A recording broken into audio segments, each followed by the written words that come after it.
8 360 से आपका स्वागत करता हूँ। अब करेंगे क्या, नया सेशन स्टार्ट होने वाला तो नए चैप्टर पढ़ाई करेंगे, ठीक है। तो आपका जो चैप्टर है क्लास 12 में इनवर्स ट्रिग्नोमेट्री फंक्शन, ठीक है, उसको आज लेकर आया हूँ, ठीक है। 3-4 वीडियो में खत्म हो जाएगा और बिल्कुल बेसिक से पढ़ाऊंगा और बहुत ही हाई लेवल तक जाएंगे, ठीक है। आप लोग बस मेरे साथ क्या करिएगा, जुड़े रहिएगा, ठीक। इसमें देखो देखो आईटीएफ चैप्टर पढ़ने से पहले आपको करना क्या चाहिए, आपको पहले जो इनवर्स ट्रिग्नोमेट्री फंक्शन है, साइन इनवर्स, कॉस इनवर्स और tan inverse, cosec inverse, sec inverse और कॉट इनवर्स, इसकी आपको डोमेन और रेंज पता होनी चाहिए।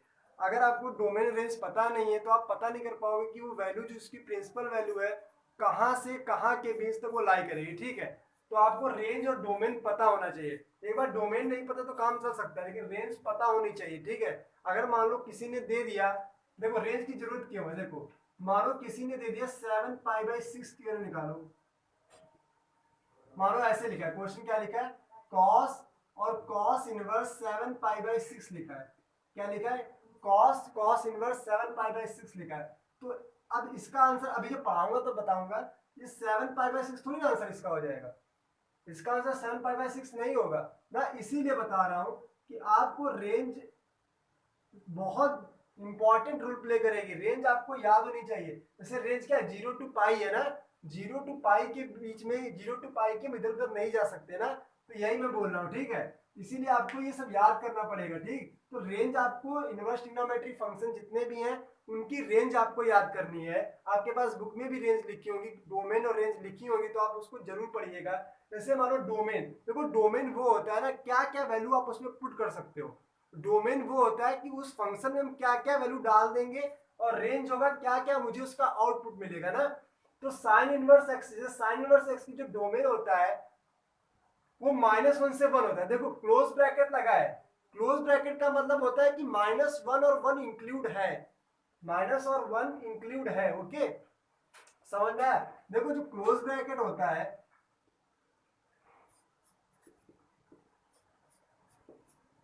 देखो क्लोज ब्रैकेट का मतलब ये होता है कि वो वैल्यू इंक्लूड है, जो एंड पॉइंट्स है, एंड पॉइंट्स इंक्लूड होंगे, जो एंड पॉइंट है वो हमारे क्या होंगे, इंक्लूड होंगे, ओके। अगर मानो -1 और 1 है, -1 और 1 है, क्लोज ब्रैकेट लगा है, ओके, तो ये जो लास्ट की जो वैल्यू है वो हमारी इंक्लूड होगी। अगर मैं इसका ग्राफ बनाऊं, अगर मैं इसको नंबर लाइन पे रिप्रेजेंट करूंगा, तो -1 हमारा कहीं यहाँ पे होगा ना, माइनस हमारा कहाँ पे होगा, यहाँ पे होगा, और 1 हमारा कहाँ पे होगा, यहाँ पे होगा, ठीक है। -1 यहाँ पर 1, तो मैं इसको कैसे बनाऊंगा, इसको अंदर क्या कर दूंगा, पूरा भर दूंगा, ठीक है। ये इसका नंबर लाइन पे हो जाएगा ना। मतलब ये होता है कि ये वैल्यू इंक्लूड है, ओके, ये वैल्यू क्या है, इंक्लूड है, ओके। ये समझना, मतलब माइनस और 1 इंक्लूड है, ओके। और क्या जो होता है ओपन ब्रैकेट का होता है,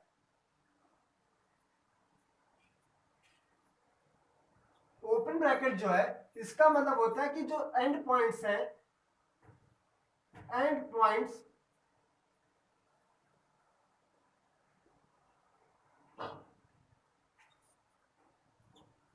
and points not include, okay, and points not include. समझ में आया कि नहीं आया, यहां तक समझ में आया,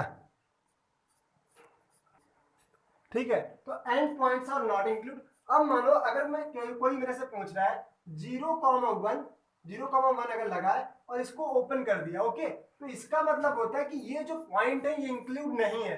तो इसका मैं ग्राफ कैसे बनाऊंगा, नंबर लाइन पे ये हमारा 0 हो गया और ये हमारा 1 हो गया, ठीक। तो इसके बीच में ऐसे कर देना, मतलब यहाँ पे इसको अंदर भरा नहीं जाता है, ओके, इसको क्या किया जाएगा, अंदर भरा नहीं जाएगा। इसका मतलब होता है कि जो x है, ऐसे देखो, इसका पूरा अच्छे से पढ़ा रहा हूँ, ठीक है, पूरा ध्यान दीजिएगा। इसका मतलब होता है जो x की वैल्यू है वो कुछ ऐसे होती है, ठीक है।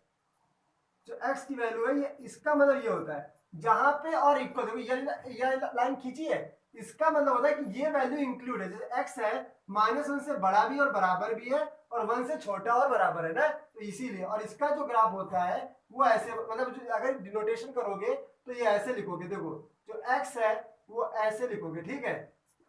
इसका मतलब ये होता है, ठीक, समझ में आया कि नहीं है।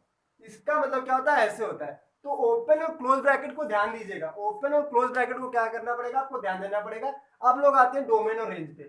साइन इनवर्स एक्सिस जो डोमेन होगी वो -1 से 1 होगी, और जो रेंज होगी, जो उसका आंसर मिलेगा, जो जो देखो डोमेन होता है क्या क्या वैल्यू उसमें पुट कर रहे हो, ओके। ये आपको एग्जाम में मतलब जो क्वेश्चन होगा दिया रहेगा साइन इनवर्स -1/2, तो ये -1/2 हमारे लिए डोमेन है। इसकी प्रिंसिपल वैल्यू क्या है कि वो आपको चेक करना पड़ेगा, ओके। तो साइन इनवर्स की जो डोमेन रहेगी वो -1 और 1 तक, और जो इसकी रेंज रहेगी -π/2 से प्लस का π/2। देखो क्लोज ब्रैकेट लगा है, तो इसका मतलब ये वैल्यू इसमें एंड पॉइंट्स जो होंगे वो इंक्लूड रहेंगे। y equal to cos inverse, अभी क्वेश्चन भी लगाएंगे, y equal to cos inverse x है, इसका जो डोमेन है वो भी -1 और 1 है, ठीक है। और इसका जो रेंज रहेगा वो 0 to π रहेगा, ठीक है। 0 से लेकर पाई के बीच में है, मतलब यहां से लेकर यहां तक, ठीक है। अब करना क्या है, ये सब चीजें ध्यान देना, ठीक। जो tan इनवर्स x है उसमें आप r रियल वैल्यू डाल सकते हो, r रियल वैल्यू डाल सकते हो। जो tan इनवर्स x का फंक्शन है -1 1 सब पे वो वैल्यू देगा, ठीक है। tan इनवर्स x में आप r रियल वैल्यू मतलब -∞ से लेकर +∞ तक आप वैल्यू डाल सकते हो, वो हर जगह आंसर देगा। और इसकी जो रेंज रहेगी -π/2 से π/2, लेकिन ध्यान दे रहे हो ये ओपन ब्रैकेट लगा है, कैसा ब्रैकेट लगा है, ओपन ब्रैकेट लगा है, ओके। कैसा ब्रैकेट लगा है, ओपन ब्रैकेट लगा है, मतलब ये वैल्यू इंक्लूड नहीं होनी चाहिए, ये इंक्लूड क्या होगी, वैल्यू नहीं होनी चाहिए, क्योंकि -π/2 पे -π/2 क्या हो जाएगा, मानो किसी ने तुमसे बोल दिया अभी बताता हूँ, ठीक। पर इसको समझा दे, y इक्वल टू क्या, बहुत वो हो जाएगा ना, y इक्वल टू क्या हो जाएगा, cos inverse x। cosec inverse x की जो वैल्यू रहेंगी, जो डोमेन रहेगा उसमें आप r ये वैल्यू डाल सकते हो, आप उसमें क्या कर सकते हो, r ये वैल्यू डाल सकते हो। लेकिन -1 और 1 के बीच की वैल्यू, देखो ओपन ब्रैकेट लगा है, ध्यान देना, मतलब ये वैल्यू इंक्लूड नहीं होनी है, इसके बीच में रहो। -1 और 1 के बीच की वैल्यू को आप नहीं डाल सकते हो, क्योंकि उसमें अनडिफाइन कर देगा, क्योंकि cosec इनवर्स अगर उसमें पुट करोगे 1/sin लिखोगे और साइन इनवर्स करके उसका जो आंसर आएगा वो अनडिफाइन कर देगा। जो इसकी रेंज रहेगी -π/2 से π/2, अभी पूरा बताऊंगा, ठीक। अब क्या है, y equal to sec inverse x है, उसमें आप r यूनिट डाल सकते हो, लेकिन एक्सेप्ट किसका, -1 और 1, कैसा ब्रैकेट रहेगा, क्लोज ब्रैकेट, मतलब आप -1 और 1 इंक्लूड करोगे, ठीक है। ये समझ में आया कि नहीं है। अब देखो 0 to π, इसकी जो रेंज रहेगी, जो इसका आंसर आएगा 0 to π के बीच में, मतलब इंक्लूड है, 0 to π तक ही रहना चाहिए आंसर, ठीक है। और cot इनवर्स x में आप सारी रियल वैल्यू डाल सकते हो, लेकिन 0 to π के बीच में क्या रहेगा, इसकी जो ये है 0 to π, देखो ओपन ब्रैकेट लगा है, जरा ध्यान दो, ये ओपन ब्रैकेट लगा है, मतलब ये वैल्यू आप इंक्लूड नहीं करोगे। ये हमारा देखो डोमेन वो होता है भाई, जिसमें आप जो आपको दिया है क्वेश्चन में, जो दिया रहेगा, मानो जैसे साइन इनवर्स -1 ना, तो क्या आएगा इसका अंदर, साइन इनवर्स -1, तो 1 कहाँ देता है, π/2 को देगा, साइन π/2 दे सकते हो, तो एक इनवर्स एक ये, तो आंसर π/2 हो गया, ठीक है। तो ये देखो समझा, -π/2 से π/2 रेंज होता है जो आंसर आता है, और जो डोमेन होता है जो दिया रहेगा, क्या क्या आप उसमें रख सकते हो, ठीक है, ये होता है।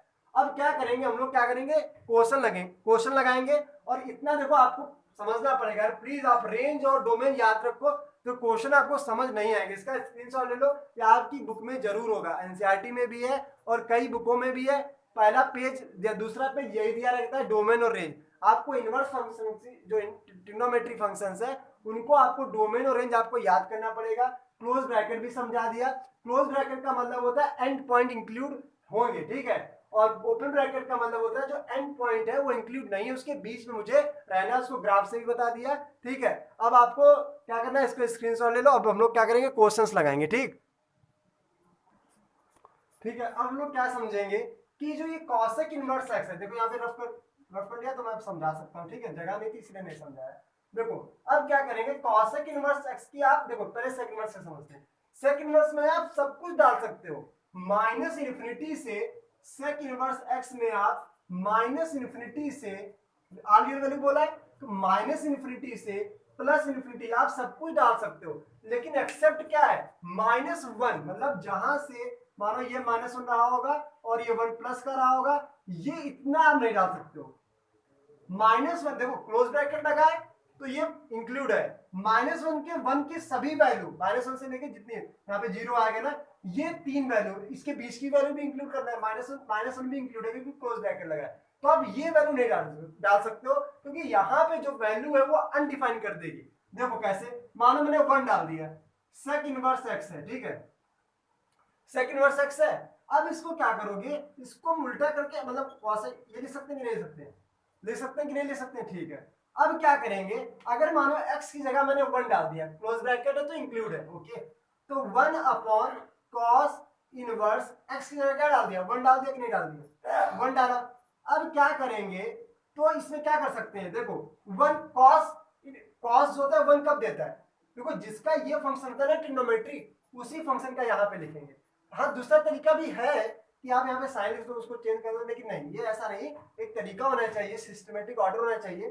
कॉस इनवर्स है तो उसी ब्रांच का डालो, तो कॉस इनवर्स है तो हम कॉस ही देखेंगे, तो कॉस हमारा 1 कब देता है, 0 डिग्री पे, तो इसको क्या कर सकते हैं, कॉस इनवर्स कॉस 0 डिग्री ना, एक सिंपल, और ये क्या हुआ, ये आया, तो ये क्या हुआ, 0 आ गया, तो 1/0 क्या हो गया, तो अनडिफाइन हो गया ना, ये तो क्या हो गया, अनडिफाइंड हो गया। तो इसीलिए मैं बोल रहा हूं कि आप सेट वाले में सब कुछ डाल सकते हो, लेकिन -1 और 1 के जितने भी वैल्यू हैं बीच और इंक्लूड भी करना है, क्योंकि क्लोज ब्रैकेट है, कई बार बोल चुका हूं, वो आपको नहीं, क्योंकि यहाँ पे हमारा जो सेक का है वो ग्राफ भी है, अनडिफाइंड कर देगा। अब ऐसे ही कॉसेक का देख लो, कॉसेक का जो ग्राफ रहेगा, कॉसेक का जो ग्राफ रहेगा,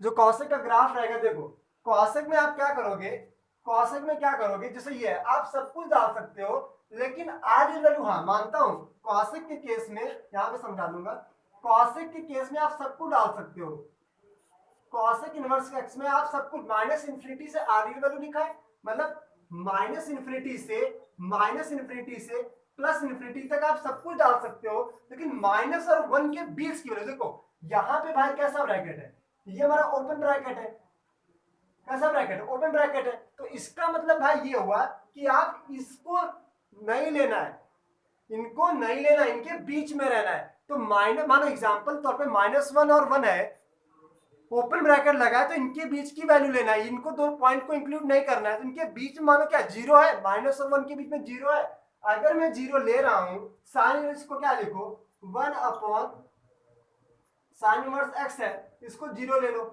क्योंकि साइन इनवर्स x लिखोगे और x की जगह मैंने 0 ले लिया, ठीक है, तो 1 अपॉन साइन इनवर्स 0, तो ये साइन इनवर्स 0 कब देता है, 0 डिग्री पे, तो ये भी अनडिफाइंड हो गया, 1/0 क्या हो गया, अनडिफाइंड।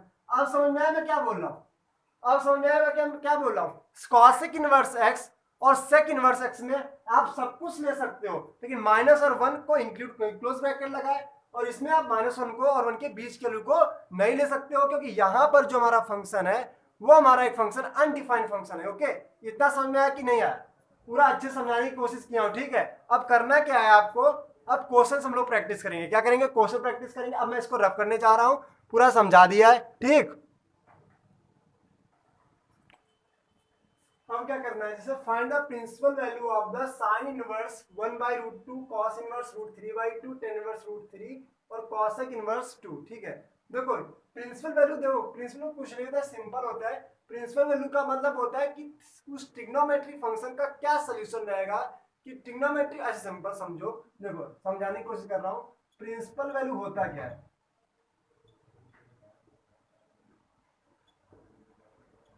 ठीक है, प्रिंसिपल वैल्यू होता है क्या, solution of the trigonometry function ना, सोल्यूशन ऑफ द वो value, solution of the trigonometry function ना, ऐसे सिंपल समझो,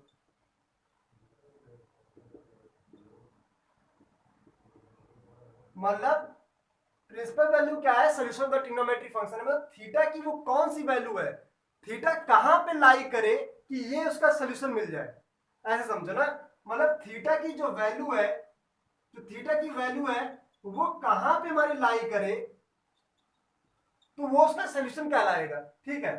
देखो भाई लाई कहां से कहां करेगी, मानो थीटा की वैल्यू कहां से कहां, 0 डिग्री से 2 पाई के बीच में लाई करेगी ना, ये तो रहेगा, यही रहेगा, समझ में आया कि नहीं है, अच्छा यहाँ पे ये भी लगा दो, समझा, इतना समझ कि नहीं है। अब क्या करना है, ये तो मैंने समझा दिया, अब करेंगे क्या, क्वेश्चन सॉल्व करेंगे, सिंपल समझा। देखो प्रिंसिपल वैल्यू वो होती है कि उस ट्रिग्नोमेट्रिक फंक्शन का क्या सोल्यूशन है, मतलब सोल्यूशन का थीटा कहां पे लाई करे कि वो उसका सोल्यूशन मिल जाए, ठीक है।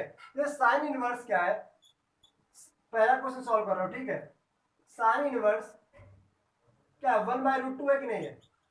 साइन इनवर्स 1/√2 है कि नहीं? इसको हटा दे क्या, साइन इनवर्स क्या है 1/√2 है कि नहीं? पहला क्वेश्चन सॉल्व करते हैं। पहला क्वेश्चन है साइन इनवर्स 1/√2। देखो ऐसा क्वेश्चन सॉल्व करने के लिए जिस ट्रिग्नोमेट्री फंक्शन जो बाहर होता है उसी ट्रिग्नोमेट्री फंक्शन का भी अंदर लेते हैं, जैसा बाहर है वैसा अंदर बनाएंगे और उसी की ट्रिग्नोमेट्री फंक्शन होना चाहिए।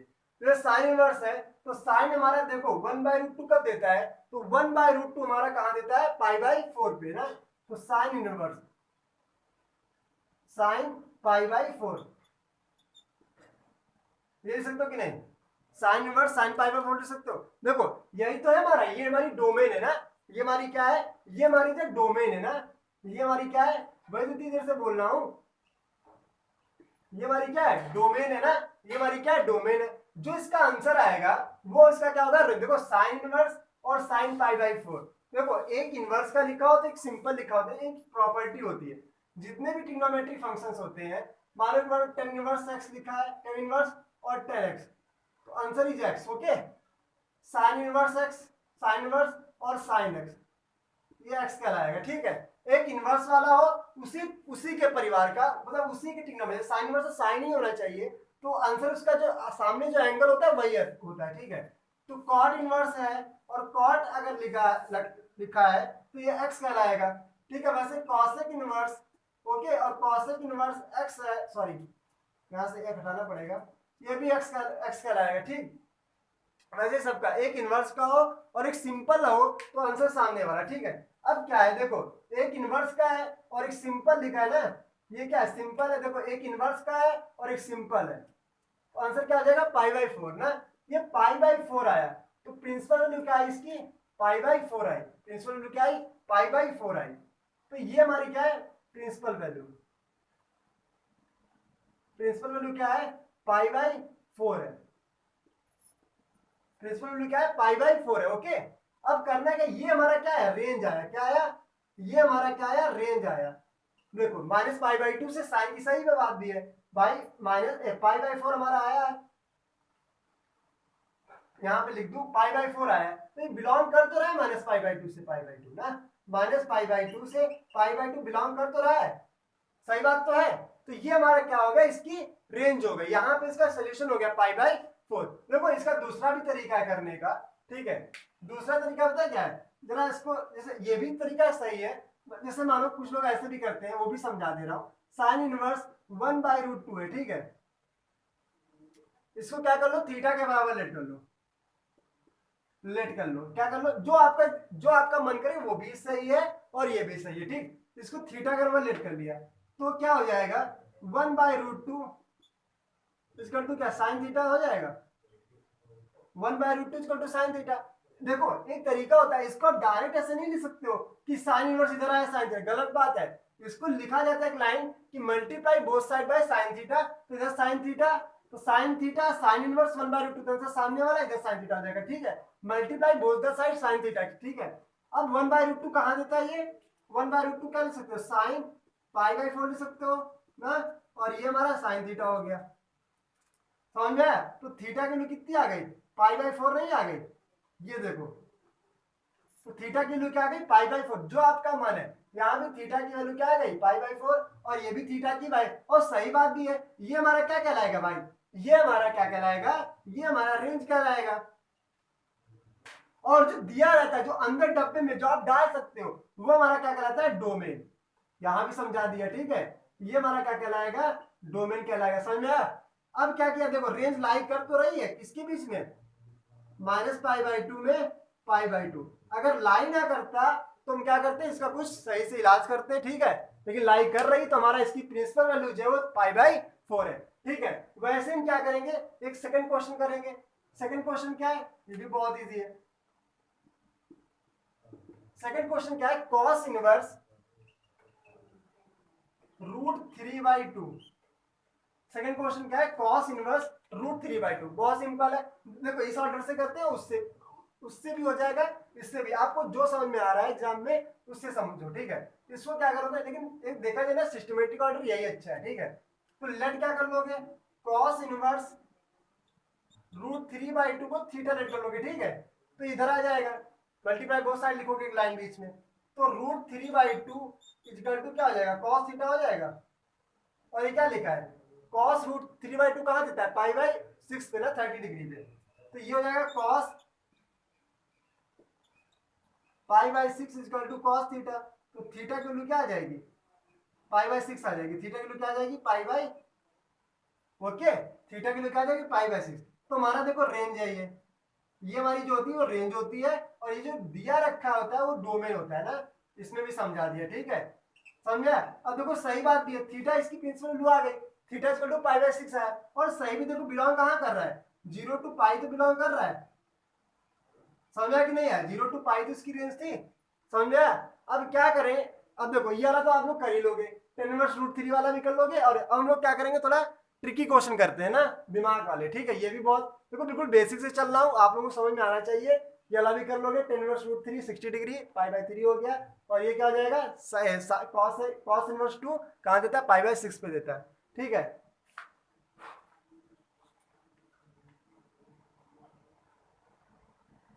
अब क्या करोगे, देखो नेक्स्ट क्वेश्चन है, साइन इनवर्स माइनस का 1/2, sine inverse minus √3/2, tan inverse -1 और cosec इनवर्स -2। देखो इसके लिए क्या करोगे, पॉइंट मतलब कुछ प्रॉपर्टी लिखोगे, यहाँ पे आप लोगों को लिखना पड़ेगा, ठीक है, चलो यहीं पे लिख दे रहा हूँ, चलो यहीं, ठीक है, प्रॉपर्टी आपको लिखना पड़ेगा।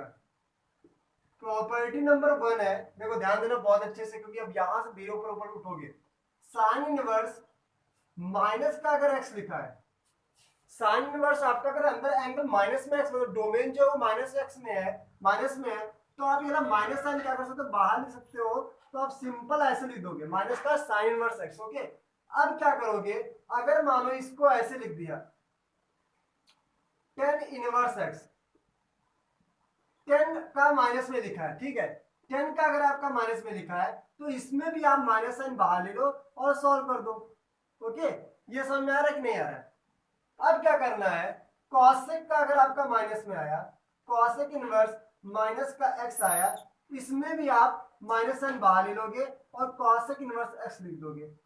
समझ में आ रहा है कि नहीं आ रहा है, ये समझ में आया कि नहीं आ रहा। अब करना क्या, अगर माइनस किसका एंगल काम नहीं करेगा, कॉस का, अगर कॉस इनवर्स एक्स का एंगल माइनस में हो गया है, कॉस इनवर्स एक्स का, कॉस जो फंक्शन है उसका जो डोमेन माइनस में हो गया है, तो आप लोग क्या करोगे, उसको सॉल्व कैसे करोगे, pi minus cos inverse x, okay.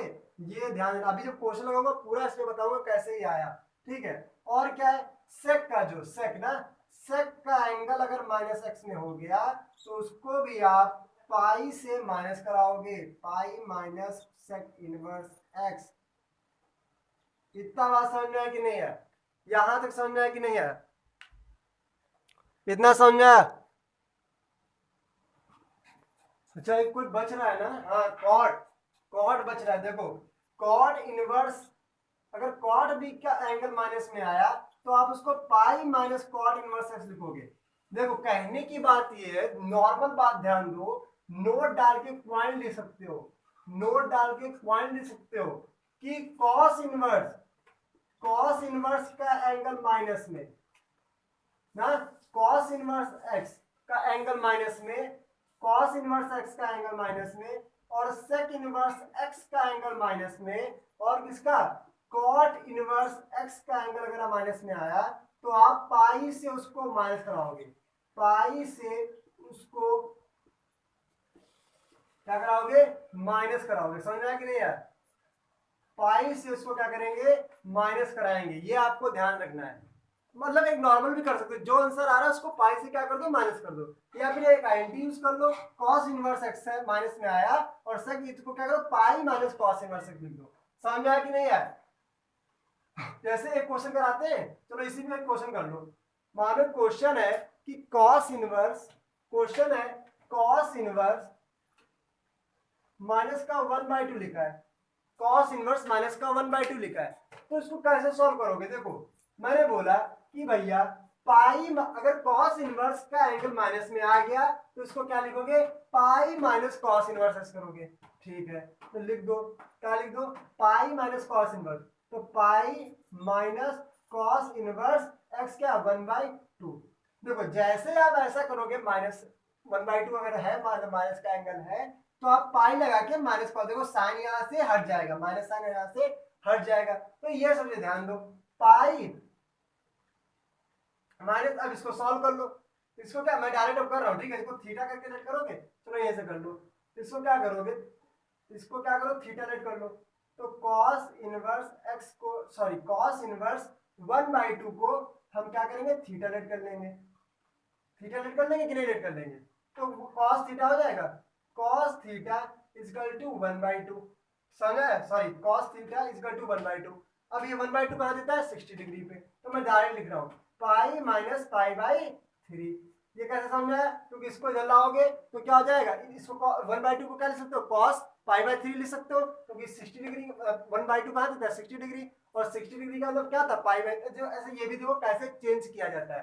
देखो मानो हम 60 डिग्री की बात कर रहे हैं, तो पाई बाई 3 कैसे हुआ, एक फॉर्मूला होता है पाई बाई 180, और जिसको आप चेंज करना है, जिसको आपको चेंज करना है, जिसको आपको चेंज करना है, ठीक है, ऐसे समझो, जिसको आपको चेंज करना है, ये फॉर्मूला आपको याद रखना है, जिसको आपको चेंज करना है। तो मानो किसी ने मेरे से बोला पाई बाई 180 मुझे 60 में इसको रेडियन बदल दो, तो रेडियन तो क्या, हमको 60 को उसने पूछा जिसको चेंज करना है, कट गया 3 आ गया ना, तो पाई बाई 3 60 डिग्री का मतलब होता है पाई बाई 3। तो ये तो बोला ये 1/2 कितना है, कॉस 1/2 कहाँ देता है 60 डिग्री, 60 मतलब पाई बाई 3, तो पाई बाई 3 हो गया, इस डब्बे का आंसर क्या है पाई, और जो है इसको पाई से माइनस करा दो, तो क्या आ जाएगा 3/2 पाई बाई 3।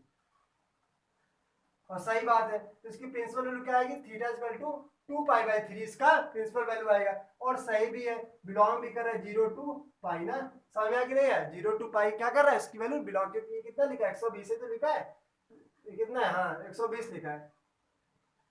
समझ में आ कि नहीं यार, तो देखो जब अगर कॉस इनवर्स और कॉस इनवर्स के सेक इनवर्स और कॉट इनवर्स का एंगल अगर माइनस में आ जाए, तो आप कुछ मत करो, पाई से उसको क्या कर दो, माइनस कर दो, और उसको सॉल्व कर लो, ठीक है।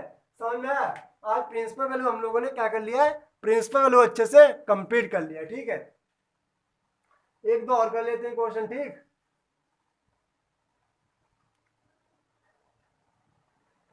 अच्छा ये तो सॉल्व ही नहीं किया, साइन इनवर्स -1/2, देखो इसका सिंपल कर लोगे। देखो साइन टेन और कॉसेक के अगर आप एंगल माइनस में लगा तो उसकी दिक्कत नहीं है, तो उसका सीधे माइनस साइन बाहर आ जाता है, ठीक है। तो आप इसको क्या लिख सकते हो, माइनस का साइन इनवर्स 1/2 लिख सकते हो कि नहीं, इसका माइनस साइन आप क्या कर सकते हो, बाहर ले सकते हो। इसको क्या ले लो, थीटा ले लो, पाई थीटा ले लेंगे। अब क्या करेंगे, थीटा लिया तो माइनस का 1/2 क्या आ जाएगा, साइन थीटा हो जाए, साइन इनवर्स नहीं, अरे इनवर्स था ना, तो ये साइन थीटा हो जाएगा कि नहीं जाएगा, सिंपल है, ठीक है। इसके इधर जब इधर आ जाएगा तो साइन थीटा हो जाएगा, ठीक है। अब क्या करेंगे, ये साइन 1/2 कब देता है, साइन 1/2 कब देता है, पाई बाई 6 पे, मतलब 30 डिग्री पे, तो इसको क्या लिख सकते हो, माइनस का साइन पाई बाई 6, इतने को मैंने ये लिख दिया, और माइनस साइन हमारा बाहर लगेगा, ठीक है। इसको ऐसे करेंगे साइन थीटा, ठीक है, तो थीटा इक्वल टू क्या आ जाएगा, ये माइनस और ये pi by 6, theta equal to क्या आ जाएगा, माइनस का पाई बाई 6। और देखो सही भी है, इसका जो ये रेंज आया है 1000 बार बोल चुका, ये हमारा रेंज आता है, और वो जो दिया रहता है ये हमारा क्या होता है, ये हमारा डोमेन होता है, तो 1000 बार बोल दिया, ठीक है। तो हमारा सही बात भी है, ये हमारा कहां से, -पाई/2 से पाई/2 के बीच में बिलोंग कर तो रहा है, अगर जब बिलोंग करेगा तो हम उसको ऐसे ही छोड़ देंगे, कोई इसमें दिक्कत नहीं लेंगे। समझ में आता है कि नहीं है, इसको मिटा देते हैं, ये नोट कर लेना, ये बहुत नोट है, ये वाला जो 3 पॉइंट है इसको जरूर नोट करना है, कॉस इनवर्स और कौन, सेक इनवर्स, कॉट इनवर्स, अगर इनका एंगल आपका माइनस में है तो इसको हम पाई से माइनस कराएंगे। समझ में आता है कि नहीं आई, अब हम लोग क्या करेंगे, आगे क्वेश्चन पे देखेंगे, जो ये वाला ये भी कर ही लोगे आराम से, ये सब आराम से क्वेश्चन सॉल्व हो जाएंगे, ठीक। अब क्या करेंगे, इसको मिटा देता हूं मैं, ठीक।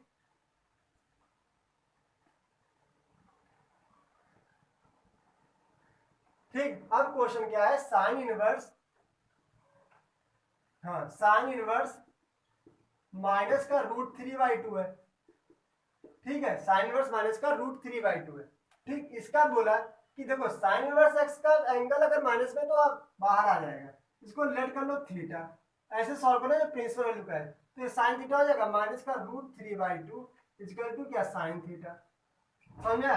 अब क्या हो जाएगा, ये देखो कब रूट 3/2 देता है, कितना डिग्री पे, 60 डिग्री पे, तो ये हमारा π/3 मतलब माइनस का साइन π/3, इसको इतना लिख दिया, ठीक है।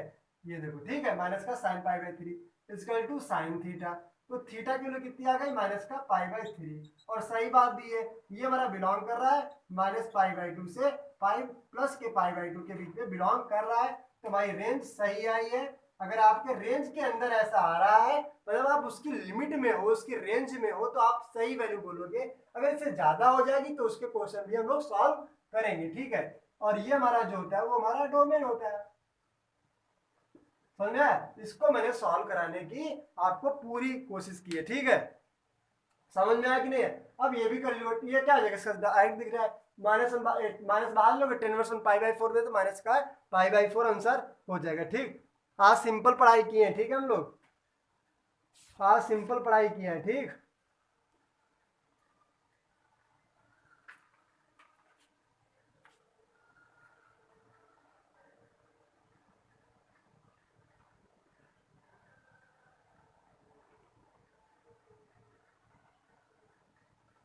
तो ठीक है, आज के लिए इतना ही रखते हैं, ठीक है। अब हम लोग अगली क्लास में मिलेंगे, अगली क्लास में इससे ज्यादा मतलब आगे बढ़ेंगे, ठीक है। वैल्यू निकालना सीखेंगे और sine inverse x plus sine inverse जो आईएनटी है उसको प्रूव करेंगे, ठीक है, बहुत अच्छे से। अब हम लोग आज के लिए इतना रखते हैं, और हमारे वीडियो को क्या करो, अच्छे से पढ़ाई करो और शेयर करो, वीडियो को सपोर्ट करो, ठीक है।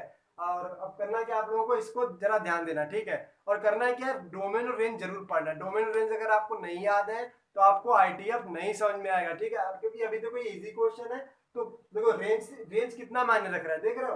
अभी इसकी अगर रेंज ज्यादा हो जाती तो हम लोग इसको अलग तरीके से सॉल्व करते, क्वेश्चन कराऊंगा, ठीक है। टाइम ज्यादा हो गया है, अब करना है कि आपको अच्छे से पढ़ाई करना है और हमारे वीडियो को क्या करना है, सपोर्ट करना है अच्छे से, ठीक है। और क्या करो कि थोड़ा अच्छे से पढ़ाई करो, मतलब कहने का मतलब ये कि थोड़ा 12th में आप हो तो आपको 5-6 घंटे तो पढ़ना ही पढ़ना है, सिर्फ टाइम टेबल बना के पढ़ाई करो, ठीक है। क्योंकि टाइम कैसे निकल जाता है ना, पता नहीं चलता है, ठीक। तो आपको पढ़ाई करने की जरूरत है। फिर मिलते हैं अगले वीडियो में, ठीक है, बाय, टेक केयर।